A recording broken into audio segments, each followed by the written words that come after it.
Come on. That's what I'm talking about. Finally, that's what I'm talking about. I want to see some signs of some mental resolve in this team. Yeah, today, I didn't care about the performance or how we played or beautiful passes or players messing up touches or fouls. I don't care about none of that. Today, it was about showing we wanted to win this small. Today, it was about winning ugly. It's the Premier League. It's not the Bundesliga where you can just blow through teams on a weekly basis. Like, you must be the stronger, better competitor on that field sometimes if you want to get results in this country. And today we had to show that. You know, I was thinking at first, I'll be honest, seeing how the first half was ending, and it's a typical Chelsea game under Pochettino where for 80%, 85% of the game, we're in control, we're doing the right things. We look like, okay, how are we going to actually mess things up? But it's that 15, 20%, which is those crucial details, which, you know, this young team we have, they're going to need some time to really get used to and fine-tune themselves how to cope in these moments and situations. Of course, if we had some experience, it could help ease that type of pressure and tension if we had them available, but we don't. Is there always so many times you can bring it up?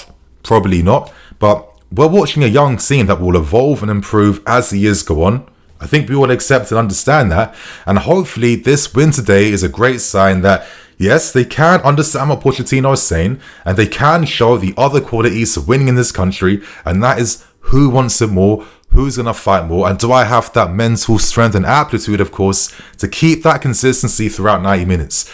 Now, come on, today against Brighton, it wasn't the perfect example of this. It wasn't. You know, conceding a goal 2-1 before the first half whistle, Conor Gallagher getting a cheap second yellow card, putting us under more pressure like a minute or two after conceding a goal as well too. Like, traditionally, based on how many games have been lost in moments where the first half whistle is about to end or when the second half whistle opens, this is one of the first times this season where we haven't completely capitulated at the end and start of both halves. You know, so it's a small positive sign. It's a small positive sign. And after I saw the reaction from the team today, where, listen, Brighton, they're not the type of team that I normally associate with like starting fights, you know, getting in front of people and stuff like that, showing their frustration. But seeing the reaction of our players, seeing Levi Cole even having a go at his former teammates, I'm seeing Sanchez doing the same thing. Like, there's signs of that togetherness that I want to see. And, you know, the fact that we got a glimpse, hopefully this is a positive sign in the future that this team has more of this in them. Because again, like that Newcastle game, we didn't lose it because we have bad players who aren't good enough. We lost it here. We lost it in those moments. You know, that first half, it was kind of making me feel, is this going to be a recreation of the game against Newcastle where we had the control for times and we absolutely blew it? Because these small details, and it's like, it is kind of funny when you think about it, because when I see us in control for these large parts of the game, like, I honestly think to myself, how are we going to fumble it now? And it always comes in the most comical, like, maddest ways. And, you know, I think the sign I'm noticing is that I think we need to do a lot more work in terms of how we close out games. Because, listen, we're conceding goals late in both halves and early in both halves. That's not a great sign. It does reveal something about how the application in the team kind of drops off a bit. You know, the pressures, the intensity, the pressing, it's not maintained throughout. And I think in the first half, it should be, at least where you have your most stamina and energy levels in that half. That's when you should be making sure that you aren't taking any risks. You know, I see how we conceded that the first goal to make it 2-1 for Brighton. I saw Badiashile, Mudryk, and I think Enzo had opportunities to make interceptions, win a ball, or give a foul away to disrupt Brighton. No one took that. And of course, the rare occasion where Brighton found a wide man wides 1v1, that produced like the first goal, for like the first proper shot from them. And that's been the story of our seasons. But most of these teams, they're not playing their best games of the season to beat us. They're just taking advantage of certain moments and details in game. And I feel like because we can do it for like a large majority of games, you know, we can hopefully just like fine-tune these details even more. Like, you know, I want to get to at least like 10%, you know, like inefficiency levels. How am I saying this? Like, like if we're controlling things for 80%, hopefully we can get to 90%, and hopefully that 10% difference can really help us get more points now. But you know, winning today was the key thing, and I think we have to give credit to Pochettino for how he set us up in the second half, and credit to the players' application. Even though, as I'm saying, it wasn't perfect, but to go to Pochettino, I think the reaction in terms of how he managed the game was one of the best showcases from him this season. You know, I thought it was the right thing to not force any subs at the start of the second half, because, you know, we needed to keep Brighton on the guessing a little bit, right? And by having Sterling on the right, Mudryk on the left, and Jackson up front, that's a lot of pace that can outpace Brighton. You know, that's transitional threat.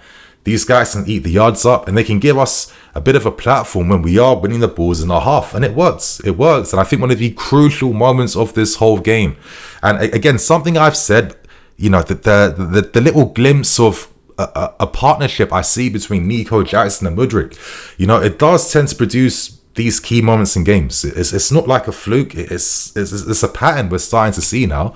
And just Jackson, who, listen, like, he's not Lewandowski, bro. He's 22 years old, but he has a lot more to his game than he gets credit for. You know, just drifting by to the left, you know, playing that pass in front of Mudryk, and then Mudryk getting fouled in the box. You know, that was the crucial moment we needed in that first half. Like, our only proper shot throughout the entire second half. The entire second half was that moment. And it was capitalized and taken advantage of by Enzo Fernandez. And it was great that Enzo, you know, after missing a penalty at the start of the season, stepped up in the moment under high pressure, took advantage and got that goal. I think that's what we want to see right now. So that was a great thing to see, in my opinion. And I think just how we managed the game tactically, I think Poch made the subs at the right time. By making it 3-1, he realized, okay, there's no point forcing it now. We have a 2-goal advantage. Let's try and protect the spaces. Let's drop our lines a bit. Let's be compact and let's defend. And we saw that sub of Maatsen coming on and Cole Palmer coming on. And we came more like a 5-3-1, you know, where Maatsen was playing wing back. You know, the striker was left up front by himself. We had 3 in midfield with Palmer dropping in those spaces, right? And there was a pros and cons. Obviously, the main con being, if you're going to take off another attacking player further up, it means that you're not going to have much of an outlet. You're not going to have the ability to relieve pressure as much. But by making it 3-5-1, we have all our box defenders in the box to deal with any crosses that get played. We have wing backs either side in Colwill and Maatsen that can at least face their winger 1v1 and have additional support from a wide midfield player or a wide centre back behind them. And it just kept our shape very compact and strong in the middle, which was key because, you know, even though, again, you know, Brighton in that second half, when they made that quadruple substitution, all the big boys like João Pedro, Matoma, Gross and Milner coming on, that was like their Avengers assemble moment to try and like come back and, you know, try and get some revenge against us because we beat them in pre-season, Carabao Cup, and now in the league, right? But I thought the way we reacted to that was very good because we disrupted their game. There was tons of tactical fouls, which helped disrupt their momentum.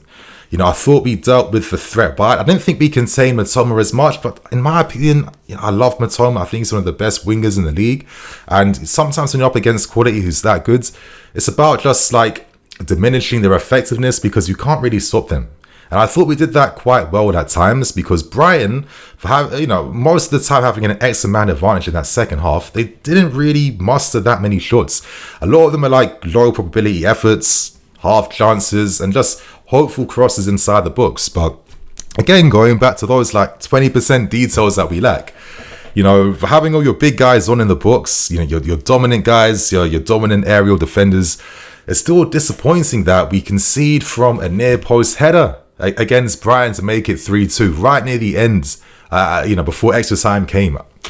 No, I mean, after extra time, I think, right? I mean, just adding additional pressure. And I think we will get there one day.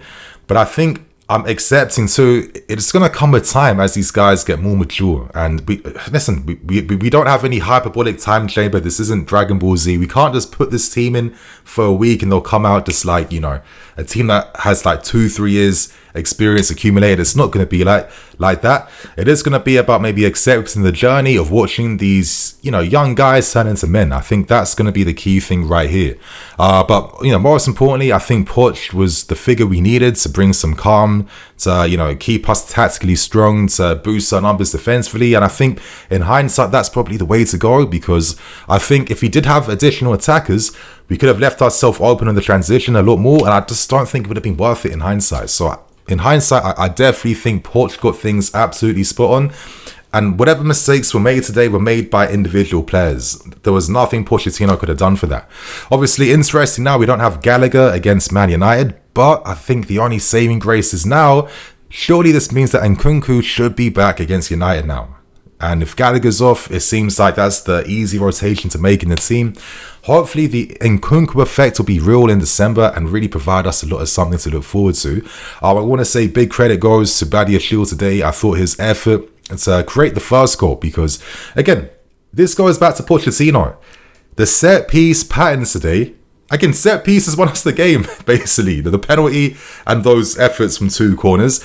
But if you could see, Conor Gallagher was purposely playing those driven crosses to the far post. So we have a big guy attacking it from the back post to play like a second ball cross, back into the 6-yard box.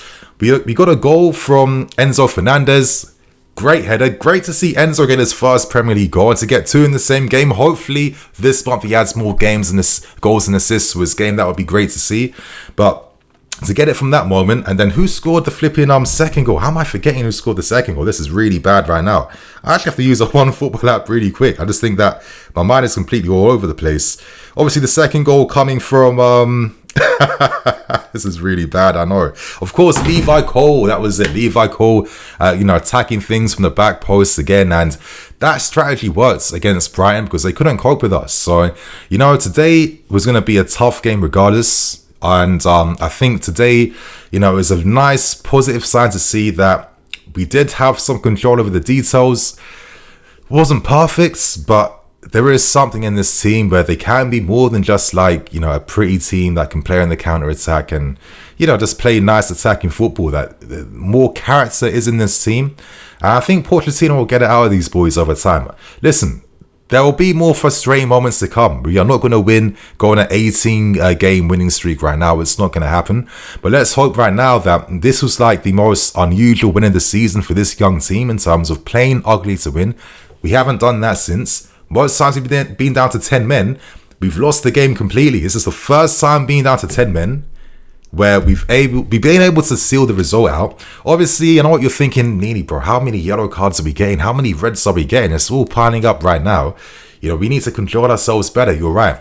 But I just don't think it will come realistically when you've got all these young men in the team. And maybe for myself and all of us, we have to accept that, get behind them more and realize that, it's going to be a bumpy process, but I'm fingers crossed we will get there in the future. So my friends, that's everything I have to say about the game today. Obviously, F the referees. When that referee tried, it wasn't me, yeah? Or did this guy give the penalty at the end, only for his officials to tell him, bro, what are you doing? This isn't a penalty, and you have to turn things around him.